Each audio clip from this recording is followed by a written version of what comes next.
Shalom Bapak Ibu Saudara-saudara yang dikasihi dan dicintai Tuhan Yesus Kristus. Saya berdoa supaya saudara mendengarkan renungan ini diberkati dan kemuliaan Tuhan dan mujizat Tuhan nyata buat saudara. Kalau saudara baca Injil Lukas pasal yang ke-22 sampai dengan pasal yang ke-24, kita akan menemukan ada berbagai-bagai sikap, berbagai-bagai perbuatan, berbagai-bagai karakter, berbagai-bagai pandangan terhadap penangkapan, penyaliban, kebangkitan, dan juga kenaikan dari Tuhan Yesus Kristus. Ada pengkhianatan dari Yudas Iskariot, ada penyangkalan dari Petrus, ada kesombongan diri, kepogahan, dan kemunafikan yang diperlihatkan oleh Herodes dan Pilatus.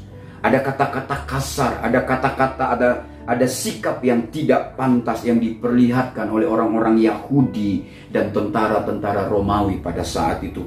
Ada demi mempertahankan status, demi mempertahankan kedudukan dan jabatan, Pilatus menghalalkan berbagai cara dan mengabaikan semua kebenaran-kebenaran yang ada di depan matanya. Ada keraguan atas kemesiasan dan ketuhanan dari Yesus Kristus. Ada kebencian, ada celaan yang diperlihatkan oleh orang-orang Yahudi dan tentara-tentara Romawi pada saat itu. Saudara-saudaraku yang dikasihi Tuhan, tapi saya katakan puji nama Tuhan. Kitab Lukas tidak berakhir hanya dengan cerita tragis, hanya dengan cerita yang penuh dengan intrik-intrik, hanya cerita yang penuh dengan umpatan, hujatan, dan amarah.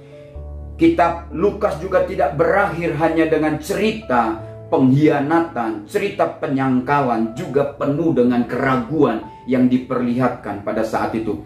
Tetapi Injil Lukas pasal 22 sampai dengan pasal yang ke-24, kita akan menemukan juga di sana ada ketaatan yang diperlihatkan oleh Tuhan Yesus.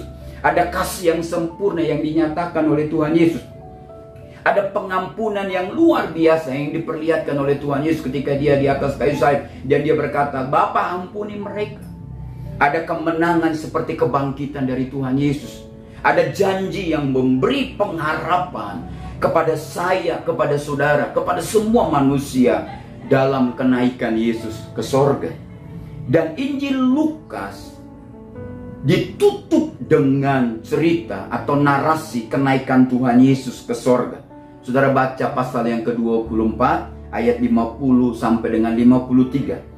Artinya kitab Lukas pasal yang ke-22 sampai pasal yang ke-24 tidak hanya diisi oleh kegagalan-kegagalan manusia, oleh pengkhianatan manusia, penyangkalan manusia, kebencian manusia, tetapi juga diisi dengan pengampunan atas kegagalan manusia. Artinya dalam kegagalan manusia itu justru Tuhan membuka tangannya untuk memeluk manusia. Justru saat-saat seperti itu Tuhan menyatakan kasih-Nya dan diberikan kepada manusia. Ingat, seseorang bisa mengalami kegagalan seperti yang dilakukan oleh Yudas Iskariot dan Petrus. Juga tidak peduli seberapa dalam Anda jatuh atau gagal, saudara-saudara. Ketika Anda gagal, jangan sekali-sekali Anda melakukan seperti yang dilakukan oleh Yudas Iskariot. Di dalam kegagalannya, dia memutuskan untuk mengakhiri hidupnya dengan bunuh diri.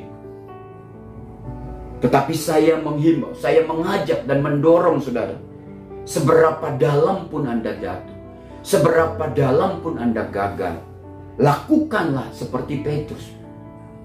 Ketika Petrus gagal karena menyangkal Tuhan Yesus, dia datang kepada Tuhan, berlutut di kaki Tuhan, dan bertobat. Dan Petrus pun, kalau saudara baca Kisah Para Rasul, di mana Petrus menyatakan kemuliaan Allah, diurapi dan menjadi hamba Tuhan yang berhasil.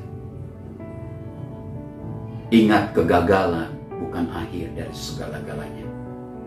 Datanglah kepada Tuhan Yesus. Tuhan Yesus bisa mengampuni engkau. Kasih-Nya berlimpah buat engkau.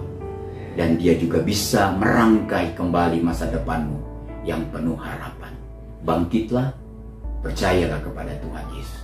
Haleluya. Amin.